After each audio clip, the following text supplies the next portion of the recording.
स्वागत है आपका प्राइम टाइम इंडिया में। मैं हूं शकील बागमारे। आइए देखते हैं प्राइम टाइम में आज क्या है खास। हार के बाद पहली बार सामने आए तेजस्वी, चुनाव आयोग और बीजेपी पर लगाए बड़े आरोप।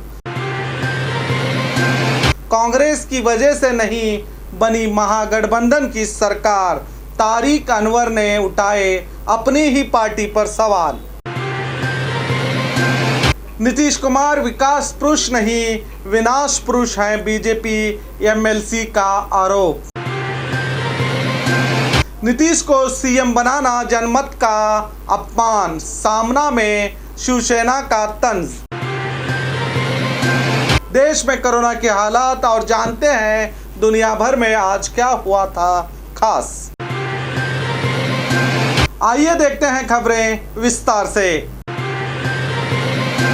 हार के बाद पहली बार सामने आए तेजस्वी, चुनाव आयोग और बीजेपी पर लगाए बड़े आरोप।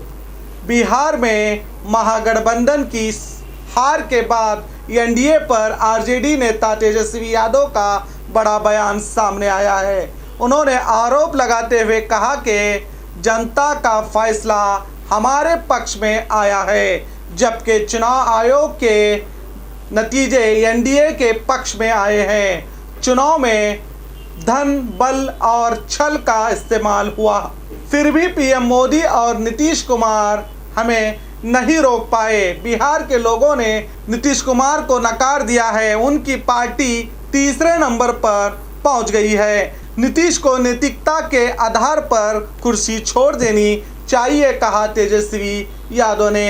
बिहार चुनाव के बाद कई नेताओं ने चुनाव आयोग पर कई आरोप लगाए हैं, जिसमें चुनाव जीतने के बाद भी आरजेडी के कई एमएलए को जीत का सर्टिफिकेट ना देकर उन्हें हारा हुआ उम्मीदवार घोषित किया है। अगर ये सभी आरोप सही हैं तो देश के लिए खतरे की घंटी है। अब चुनाव आयोग पर लगे हुए ये आरोप सही हैं या गलत, इसकी जांच कौन करेगा, क्योंकि ये चुनाव आयोग पर पहली बार आरोप नहीं लगे हैं। जब से बीजेपी सरकार में आई है तब से हर राज्य के नेता आरोप लगा रहे हैं चुनाव आयोग पर। देश में ये नई बहस शुरू हुई है, मगर हकीकत यह है कि चुनाव आयोग पर निगरानी रखने के लिए कोई संस्था नहीं है। कांग्रेस की ओर से नहीं बनी महागठबंधन की सरकार, तारिक अनवर ने उठाए अपने ही पार्टी पर सवाल। बिहार विधानसभा चुनाव में कांग्रेस के खराब प्रदर्शन पर अब पार्टी के अंदर से भी आवाज़ें उठने लगी है। पार्टी के महासचिव तारिक अनवर ने ट्वीट करके कहा है कि हमें सच को स्वीकार करना चाहिए। कांग्रेस के कमज़ोर प्रदर्शन के कारण महागठबंधन की सरकार से बिहार महरूम रह गया। कांग्रेस को इस विषय पर आत्मचिंतन जरूर करना चाहिए कि उससे कहां चूक हुई है। एमआईएम की बिहार में एंट्री शुभ संकेत नहीं है, कहा तारिक अनवर ने। बिहार में आरजेडी और वाम पार्टियों के मुकाबले सचमुच कांग्रेस का प्रदर्शन बहुत खराब रहा। अब कांग्रेस के नेताओं समेत सभी लोग कांग्रेस पर ही आरोप लगा रहे हैं कि उसने 2015 से भी कम सीटें हासिल करके बिहार में खराब प्रदर्शन किया है। वहीं ये मान लें कि तारिक अनवर का इशारा एमआईएम की बिहार में एंट्री शुभ संकेत नहीं है। क्या कांग्रेस के वोट एमआईएम ने लिए हैं? क्योंकि लोग कह रहे हैं कि कांग्रेस ही ने एमआईएम को महागठबंधन में आने की मुखालिफत की थी। नीतीश कुमार विकास पुरुष नहीं विनाश पुरुष हैं, बीजेपी एमएलसी का आरोप। बिहार चुनाव में जीत मिलने के बाद एनडीए जहां सरकार बनाने की तैयारी कर रही है, वहीं बीजेपी नेताओं ने अपनी ही पार्टी पर सवाल खड़े कर दिए हैं। बीजेपी एमएलसी पांडे ने नतीजे आने के बाद बिहार के सीएम नीतीश कुमार और डीसीएम सुशील मोदी पर निशाना साधते हुए कहा कि सीएम नीतीश कुमार और डीसीएम सुशील मोदी को नैतिकता के आधार पर इस्तीफा दे देना चाहिए और कहा कि नीतीश कुमार विकास पुरुष नहीं बल्कि विनाश पुरुष हैं और सुशील मोदी पर आरोप लगाया कि इन्होंने बीजेपी को डुबा दिया है। ये दोनों नेता बैकडोर से आते हैं, कहा पांडे ने। अभी तो चुनाव हुए हैं मगर बीजेपी नेता अपने नेता पर उंगली उठाना शुरू कर दिए हैं। सवाल उठता है कि ये नेता अपनी मर्जी से ये सवाल उठा रहे हैं या एक माहौल बनाने के लिए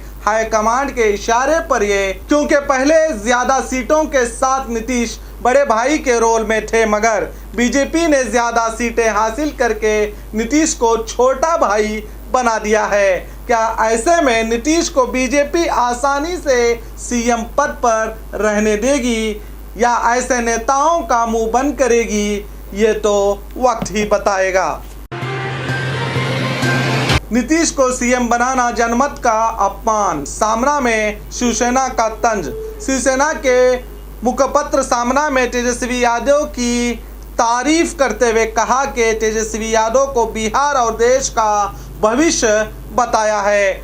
वहीं नीतीश कुमार को खूब खरी खोटी सुनाते हुए कहा कि बिहार में बीजेपी और आरजेडी इन दो अलग अलग विचारधारा वाली पार्टियों को कामयाबी मिली है, इसमें नीतीश कुमार कहीं नहीं है। सीएम के रूप में जनता द्वारा नकारे जाने के बाद सीएम पद पर उन्हें लाना जनमत का अपमान है। अगर तीसरे नंबर पर आए नीतीश कुमार को सीएम बनाना ऐसा होगा जैसे हारे हुए पहलवान को जीत का मेडल देना, कहा सामना ने।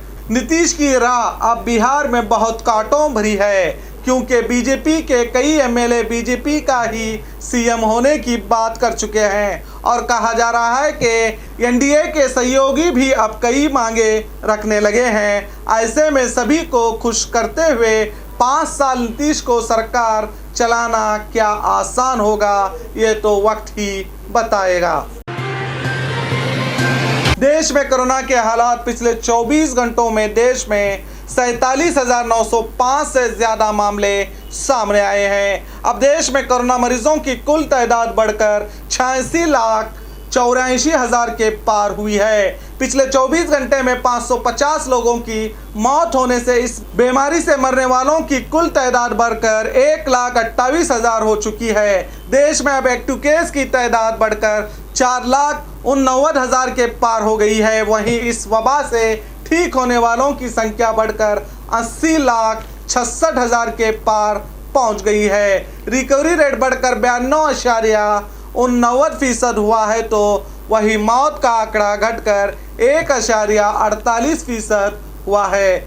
देश में मरीजों की तादाद कभी बढ़ रही है और कभी घट रही है मगर मौतों की संख्या कम होने से लोग राहत की सांस ले रहे हैं।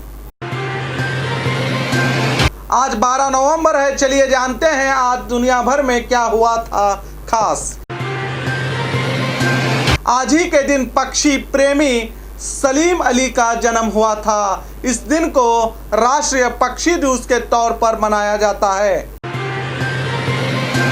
आज ही के दिन 1927 में महात्मा गांधी ने सिलोन की अपनी पहली और आखिरी यात्रा की थी।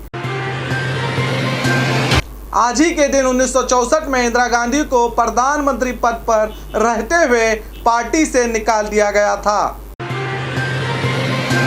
और खबरों के लिए देखते रहिए आपका अपना B news nation prime time India.